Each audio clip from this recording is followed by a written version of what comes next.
আসসালামু আলাইকুম। শুভ নববর্ষ। বাংলা নববর্ষ ১৪৩২ সাল। অফিস বন্ধ ছিল। তো বাসায় ডালিমের ছেলে ওমু খাদিজা আসছিল। তো বাসায় ইলিশ ছিল না, ইলিশ মাছ নাই।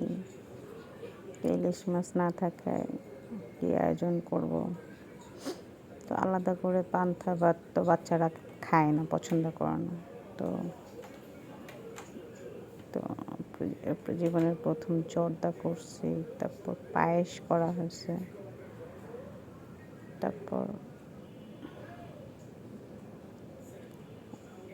তারপর কেক হলো, ডালিমের নিয়ে আসছিল। তো চপ করছে,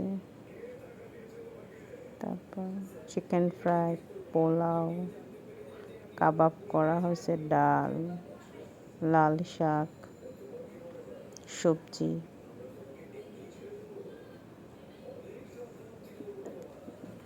এগুলো করা হয়েছে।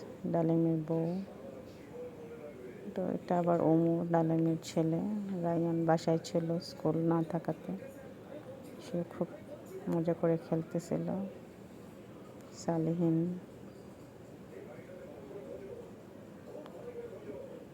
এটা হলো ময়ূরের পালক। আমার কিছু ইনডোর প্ল্যান্ট।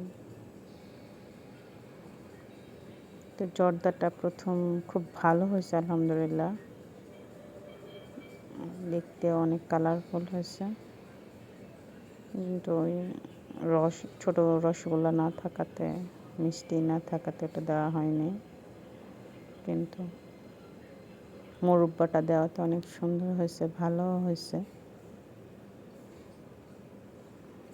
তো সবাই একসাথে দুপুরে খাইছি। আমার বড় ভাই ছিল, হাসান ছিল না, গাজীপুরে থাকাতে আর দুপুরে একসাথে নববর্ষে খাবার খেতে পারি নাই।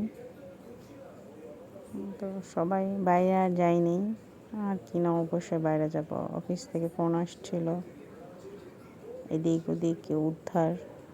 ব্রাহ্মণবাড়িয়াতে সাপের খেলা দেখাচ্ছিল, বানর দিয়ে টাকা চাঁদাবাজি করতেছিল। তো এই জায়গা থেকে ওই অপারেশন, বিভিন্ন উদ্ধারের জন্য কাজে ব্যস্ত ছিলাম, ফোনে আর কোথাও বের হওয়া হয়নি। গরম গরম চিকেন ফ্রাইগুলো ভেজে নিয়ে আসছে মায়া। ওর নাম ওমর, ডালিমের ছেলে। রায়ান হইল ওমরের চাচু হয়। রায়ান তো ওমরকে শুধু দেখে যে, আম্মু আমি কীরকম ছোট ছিলাম। আমি বলছি, হ্যাঁ বাবা তুমি ওরকম ছোট ছিলা। তো রায়ানের বেশি কিউরিয়াসিটি সব কিছু নিয়ে। তো ওমরও খুব মজা পাচ্ছিল। বাসায় এসে পুরা বাসা খোলা, বাসা পেয়ে শুধু সে এদিক ওদিক মুভ করছিল। আলহামদুলিল্লাহ কোনো বিরক্ত করে নাই।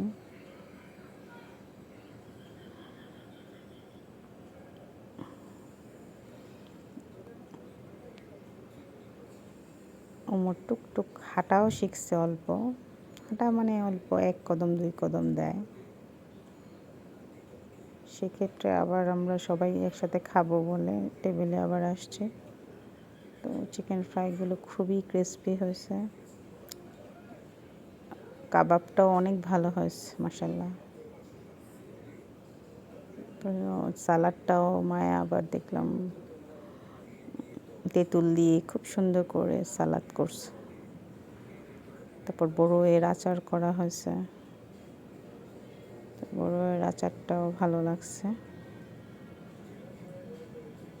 সবাই মিলে মজা করে খেয়েছি, অনেক মজা করে।